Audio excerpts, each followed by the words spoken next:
Sharan, tell us your involvement with the Jewish community here in Dallas.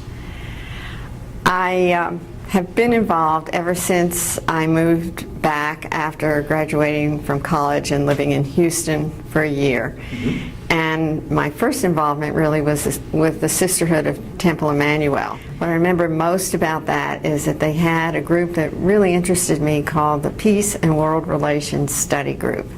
And I became involved in that and stayed with it for a long time. In fact, I may have been there at its demise. I hope I'm not responsible. And what were you guys doing?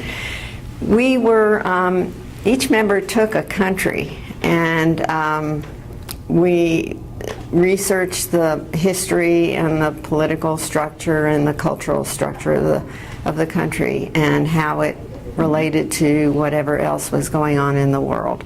And it was fascinating. It was a very interesting group of women, and I really did enjoy it. Tell me about some of the other organizations you've been involved in. I'm very involved in the National Council of Jewish Women, and when I came to Dallas, my mother gave me a gift of a life membership in the National Council of Jewish Women because it was very important to her. And I quickly understood why it was. And so from probably 1960 on, there hasn't been a year that I haven't had some major involvement and responsibility with the National Council of Jewish Women. What are some of the accomplishments that you've really been proud of? I started the docent program for the opening of the downtown library. We used to refer to it as the new downtown library, but that was in 1983, so it's not very new now.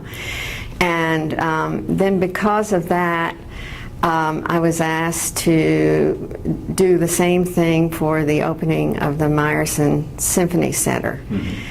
And there was some question about whether this was an appropriate thing for the National Council of Jewish Women to be involved in, but it was truly an educational program, and education has always been critical to NCJW. So, we developed this program. It was an amazing undertaking because the Symphony Hall belongs to the people of Dallas, and so we wanted to be as inclusive as we could.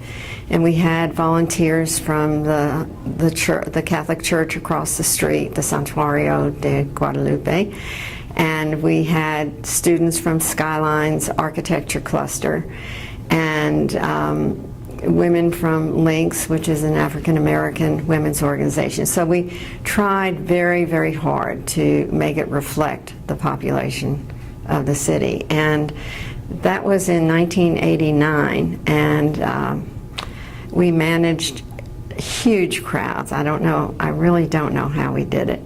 And the program still goes on.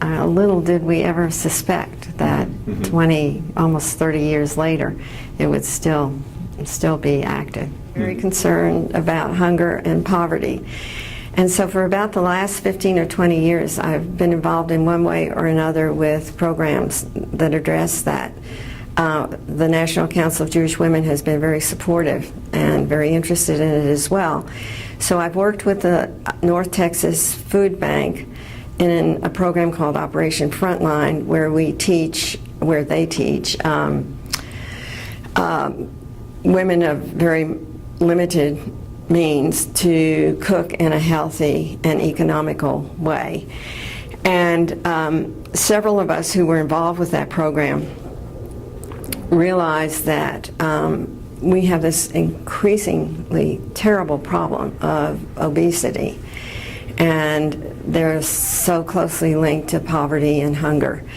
And so we looked at this and we studied it, and we decided that maybe the best approach that we could take would be to try to deal with childhood obesity. And NCJW started a program in Israel called HIPPY, Home Instruction Program for Preschool Youngsters.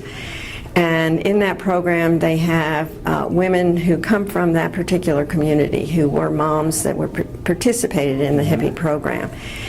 And they those hippie home instructors go into the homes and they teach the mothers, and they bring materials and teach the mothers how to be their children's first teachers. And it not only is an amazing empowerment for the mothers, but of course it gives the kids a great start. Right. And we thought, how perfect. These kids also need to learn to live a healthy lifestyle. And the best way to do it is to start early, and you have to start with the mothers because they are the ones in control of what goes on the table. So we developed a program called Food Plus Fit Equals Fun, and it's very, very gratifying. We teach nutrition and physical activity. We never talk about dieting, although, most of these moms are at minimum obese. Many are morbidly obese, so we know the likelihood of their children also being obese is very high if they're not already obese at 4 years old. And they need to be active. And we realized in the physical activity part of it, we give them, the moms, jump ropes and balls and chalk and pedometers. And this is really the only time that these moms get to play, and their kids are being taken care of by the home instructors. So this is their time, so they can concentrate on learning how to help their families live a healthier lifestyle. So it's been a wonderful, gratifying program, and we think it's making a difference, at least for the mothers whose lives we've touched. How have you seen the Jewish community grow over the years in Dallas? From Dallas's earliest days, there have always been very, very strong Jewish leadership in the community, aside from the religious organizations. Jews in Dallas have always been concerned with the quality of life in the community, and they certainly continue to do so. All right, let's go today. back now. 1937, New York City. You're a little girl. What do you remember? You're smiling. Yes, it was really a happy time, and I was not happy to be leaving, but we lived in an apartment house that was right next door to a beautiful park. And what part of the city was this? This was in Kew Gardens in Queens. Okay. And I remember roller skating down a huge hill in front of the house. I still have scars on my knees to prove that I did that. And there were wonderful hills in the park where we went sledding in the wintertime. So it was a great place to grow up. What did your parents do? My father was a metallurgical engineer, and so his family started out in the scrap metal business in North Carolina. He was born in Georgia, but his family moved to North Carolina, and they were in the scrap metal business. And then they moved the business to Brooklyn, and it evolved into a truly rag business, and they laundered shop towels and things that were used in industry and in gas stations. And then they began manufacturing shop towels. And they bought a cotton mill in Kaufman, Texas, so that they could actually make their own fabric. And then they had a sewing plant in Cleburne, Texas.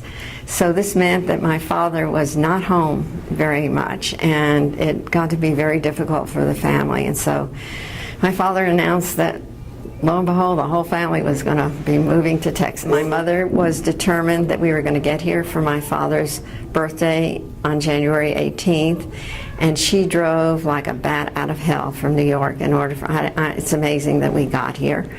And lo and behold, we ended up in Dallas on my father's birthday, and I was then a sophomore. It was the middle of my sophomore year in high school. Wow. You had a younger brother. Yes. And so the three of you drove down together. Uh-huh. Do you remember what year that was exactly? Yes, it was in 1951. 1951. What was the car you were driving? A DeSoto. I remember it well. What year was that sort of DeSoto? Batmobile. It was probably about a 3 or 4 year old DeSoto. Okay, so the decision is made. How did your father first decide on Texas? They weren't growing cotton in New York, and so the cotton was being grown down here, and he just decided to start from the very beginning. So he was going to have his product start in the ground as a cotton. Fortunately, he didn't plant the cotton. Right. He just had the mill. Right, and then it had to be made into cloth, which they did in Kaufman. And then I don't know why he decided there should be a sewing plant in Cleburne. I remember that Sam Rayburn was very instrumental in talking my father into moving to Texas and starting these businesses. So Was he a congressman at the time, Sam Rayburn? He was. I don't know whether he was Speaker of the House yet or not, but he was certainly a congressman. And we have some photographs of the opening of the mill with Sam Rayburn and I forgot who the other congress people were. So how does Mom sit you and your brother down and say, guys, we're leaving high school, and what was the high school that you left? I had just started at Forest Hills And High now School. Mom says we're leaving, and you said, Not, I'm not going. But as a 14-year-old, I didn't have a lot of power. Right, So right. I was frankly well, miserable. before we get down to Dallas now, tell me, do you remember your grandparents? I do. Tell me about I it. do. I had one set of grandparents who lived in Charleston, South Carolina. Mm-hmm. And actually my grandmother was born there, and that's where my mother grew up and was raised. And we have a huge family in Charleston. And I used to go down and visit as often as I possibly could because those people really knew how to have a good time. Mm-hmm. And it was, except for the Charleston mosquitoes, it was a fabulous place to visit. What did your grandparents do for a living? My grandfather was in the real estate and insurance business in Charleston. My uncles were also in that business. Okay, and what about your grandparents on your dad's side? Well, my grandfather and my father were in business together. And so that was the scrap metal business to begin with, and then the rag business, and then manufacturing shop towels, and that evolved into manufacturing protective clothing. Mm-hmm. So it was sort of an evolution. All right, now you're pulling into Dallas, Texas, and I'm sure you're excited. Oh yeah. Pick it up. Where do we go to high school? How's the adjustment? It was awful. It was truly awful. I went to Highland Park High School. My mother was told that was the best school district in the city, so she was determined that her kids were going to get the best education. And I walked up to Highland Park my very first day, terrified, of course, and I had new shoes and a new outfit to wear, and we always wore brown leather loafers, and we had our bobby socks pulled up. And I'm walking up the steps of Highland Park High School, and somebody yells out, "Hey, Yankee, we don't wear shoes and socks like that." So that was my first day. Yeah, at school. that was day one. Yeah, that was day one. When did it start getting better? Probably when I went off to college. High school was.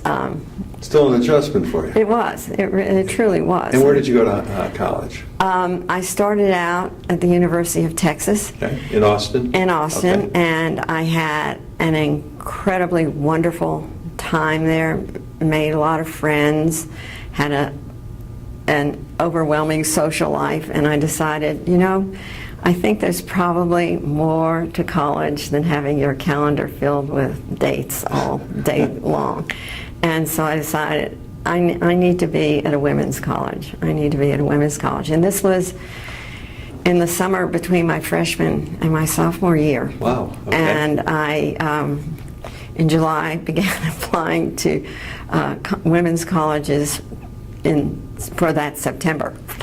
And they said, please apply again. We'll consider your application for the winter semester, but I was determined that I needed to start really buckling down and getting an education, and I wasn't going to do it. I knew I didn't have enough discipline to do it. at UT. Too much party. It was. It Yeah, was. yeah. It was a great time. And so I applied to Mills College in Oakland, California, and they said, yes, we would be delighted to have you start in September. I had never been west of Fort Worth in my life, and as I flew into Oakland by myself, never having seen the college, didn't know anybody who had gone there, I flew into Oakland thinking, what are you doing? What was wrong with having a good time? Why are you doing this? And as it turned out, it was an amazing experience. Great diversity in the student body, which I certainly didn't have at Highland Park High School, and hadn't had it. Well, I did where I went to junior high school, but. So what brought you back after graduation? What brought you back to Texas? Well, I met my husband before I graduated from high school. And where'd you meet? Oh, you met him I met him in Dallas. in Dallas. Was he going to Highland Park also? No, he was actually graduating from A&M when Okay. I met him. Okay. And he had a date with somebody else, and he had fixed, it was a football game, so he had brought in a whole bunch of friends, and I had a date with somebody who turned out who was already engaged, but needed something to do that night. And he never called me for a date until, this was in October. He didn't get around to calling me for a date until June, and I had tried very hard to get his attention. And so he got his commission in the Air Force, and so he left to go into the Air Force, and I left to go to college, and we kept up a really strong correspondence. And What year was this now? this was 1954. Okay. This was 1954. Now, was he involved at all with Korea? Well, he was in the service under the Korean War, Right. but he was actually stationed in French Morocco, and then he went to Turkey, which was not really part of the Right. Korean War, but they were launching what they called weather balloons from the base he was in Turkey, but in truth, this was when Gary Francis Powers, I think, they were really spy planes going over Russia. Wow. And he was shot down, and that was a whole, big scene then. But that was the base that Lynn was at. And he didn't get to finish his tour of duty there because his mother was very, very sick, and the Red Cross had him come home. Oh. He came home, and we were married the next year. I was still in college. I was still at Mills College getting a degree in English. Okay. And he is a civil engineer, and he decided, well, won't hurt. I'm going to apply to the University of California, Berkeley, to get my master's degree in civil engineering. And he was accepted. And as it turned out, he was just fortunate that it was a superb civil engineering department at UC Berkeley. So the first year that we were there, we were not married, and then we married in June, and then we both finished up the following semester. And did your families encourage you to come back home? I knew that they would like that, but they didn't encourage us, and So- there was a recession then Right, as right. well, and so it was very difficult for Lynn to find a job, and I had this degree in English literature, which is not terribly marketable, and he was offered a job at Yosemite National Park, and we would have lived in a trailer. And if I had my life to do all over again, I probably would have said yes. Now you would have said yes. Let's do that. But somehow or other, with my monogrammed towels and all, it just didn't seem to fit with that trailer life. So what did you guys do? So he was offered a job in Houston with Shell Chemical. And we moved to Houston, which was probably the last place under the sun that I wanted to live. I said, okay, we're going back to Texas. I really want to live in Austin. And well, there was nothing available in Austin, and the only job that he could find was in Houston. And he said, well, the good thing about it is it never snows in Houston. And the day we got there, lo and behold, it snowed. So that was our start. How long were you guys in Houston? We were in Houston for a year. And my father really wanted Lynn to come into the business, but he wanted him to know that he could function on his own, that he didn't need the family business, that he could earn a living and support a family on his own. And so my father never said anything to Lynn about coming into the business until he had worked for a year, and then he suggested that he, And is that what you guys did then? So that's what we did, and then we moved back to Dallas. Okay, where were your kids born? They were all born in Dallas. All born in Dallas, all 4 of them, 3 boys and a girl. Kennedy assassination in '63, you guys are here. What do you remember about that day? Oh, everything about that day, because my father-in-law had died the day before. So, we were really, really stressed to begin with. And then I was around the house. Our middle son had chicken pox at the time. And so I was home and heard it on the radio, and of course could not believe it. Lynn was on his way downtown to make funeral arrangements, and we'll never forget, he came home and he said that he and his sister were driving downtown to make these arrangements, and they heard sirens, and Lynn said he said to his sister, he said, something has happened to the president, I know it.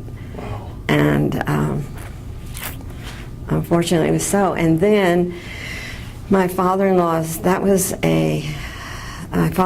on a Thursday. I thought that was a Friday. So my father-in-law's funeral wasn't until Sunday. And we were getting dressed and getting ready for the funeral, and we had the TV on, and there's Jack Ruby in the basement of the municipal building where he shot Lee Harvey Oswald.